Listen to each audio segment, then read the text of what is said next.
Thank you for being here. Thank you for having me. Thank you for Appreciate being it. How here. y'all doing today? First off, y'all doing good? Can y'all hear me? Okay. I got a deep voice. They might have to turn my mic up just a little bit. There we go. Can y'all hear me? There we go. There we All go. right, cool. All right, we're going to dive in, you guys. We're going to dive in. We get to learn from the man today. We get to learn from the man today.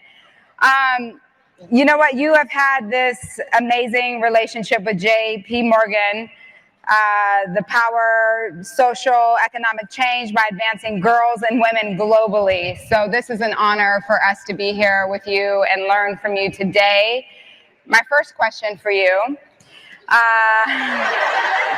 You got it? Did you get it? You get it going? You got it? You got it? You got it? Okay.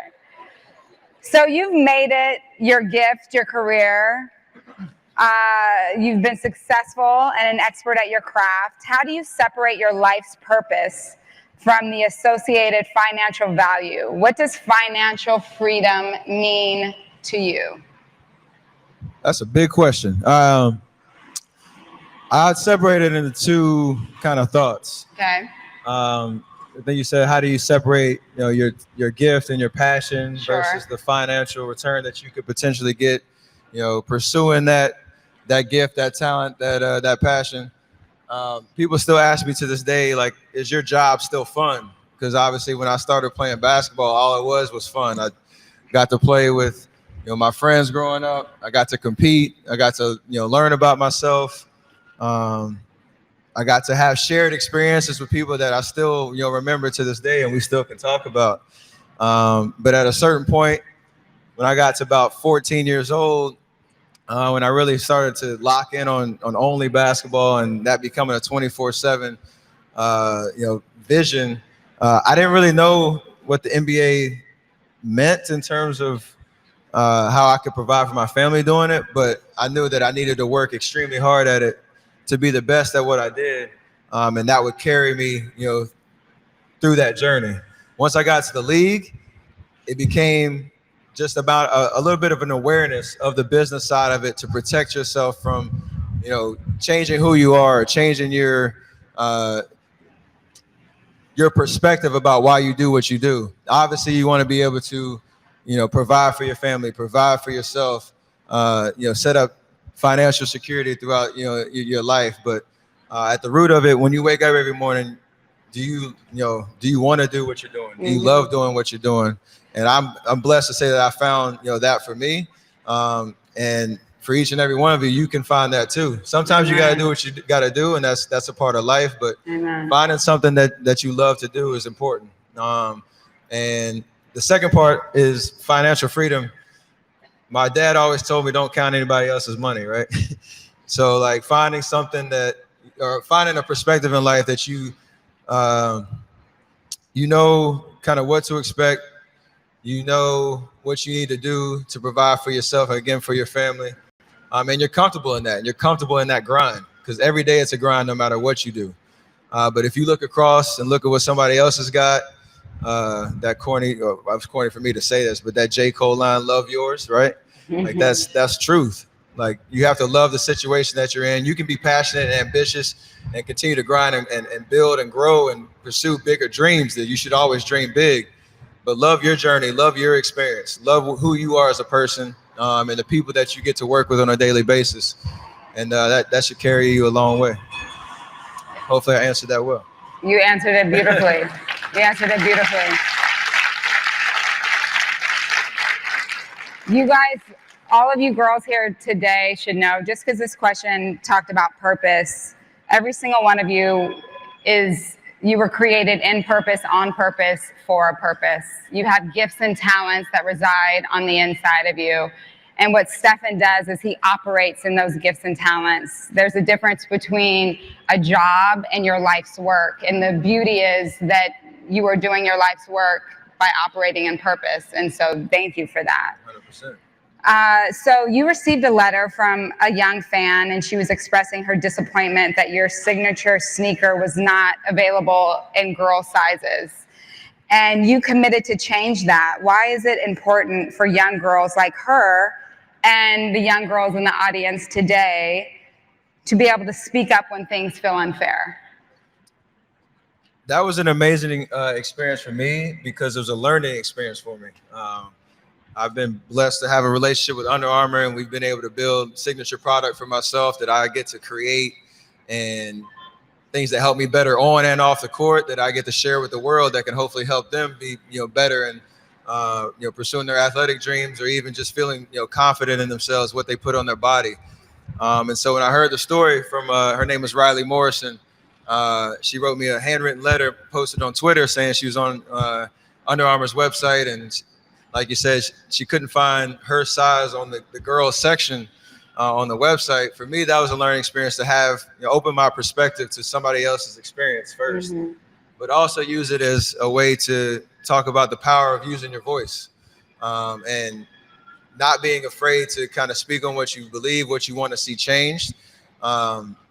Obviously, everything's not going to be. I want to be kind of blunt at that point. Like, you want to have the idea and the goal, and you're going to do whatever you can that you can control to create change, and using your voice and your platform, no matter what it is.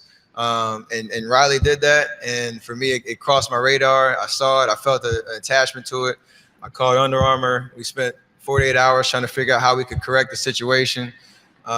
We did. We got the girl sizes on the website. And then Riley got to design the sock liner for my Curry 6 that came out in March for International Women's Day. So a huge kind of it's crazy story, but just a huge lesson in not being afraid to use your voice. Be bold. That's right. Passionate, and she did that. That's right. I love that. Be bold, y'all. That's right. Be bold. All right. So you hosted your first all-girls basketball camp last year, and it returned a few weeks ago in Oakland. What impacted you the most? What did you learn from that? I learned, well, first off, I have a group of trainers that they train me, and they were the guys and girls that put together the camp from, a coach's standpoint and whatnot. And all the feedback I got from the girls' camp was like, we need to have one of these every week because the girls' camp is way better than the boys' camp. And I was like, I know it's going to find. Like, what is it? Well, first they listen, they work hard, they follow directions in terms of like, this is what we're going to do, this is what we're going to accomplish, and they're ready, and they're energetic, and they seem like they appreciated the moment. And like that feedback says a lot of just in terms of, for me, I want to grow the game of basketball, not just, for young boys, but also young girls, in terms of there's talent everywhere. And that's right.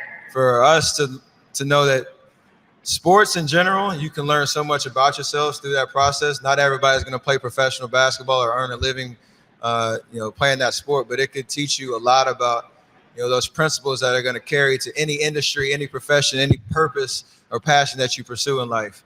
And that was my experience. And whether you're a boy or girl, growing up, dreaming about, either playing basketball at the highest level or using sports to be a gateway to other opportunities, that opportunity at the ground level should be there for everybody. So I've had a great experience doing that. It's going to be something we're going to do every year.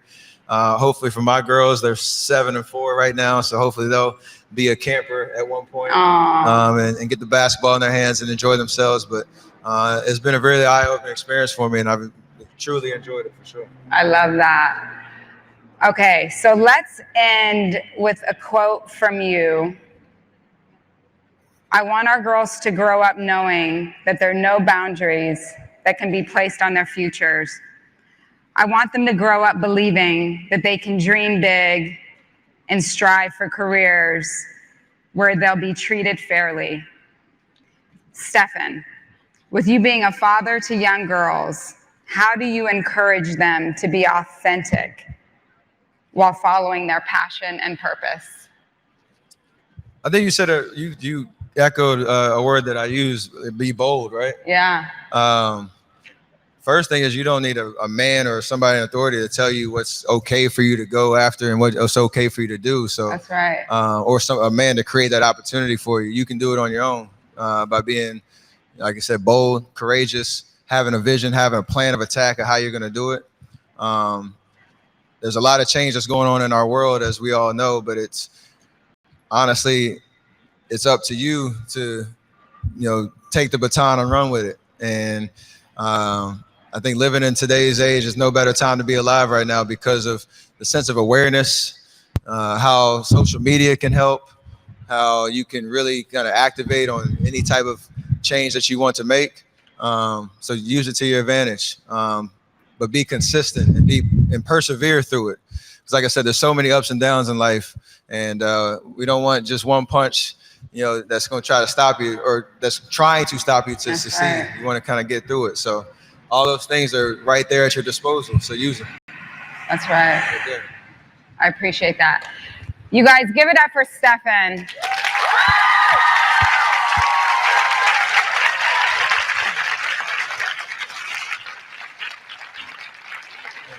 Thank you so much. Thank you so much for all that you do. Like, truly, you're a major, major inspiration.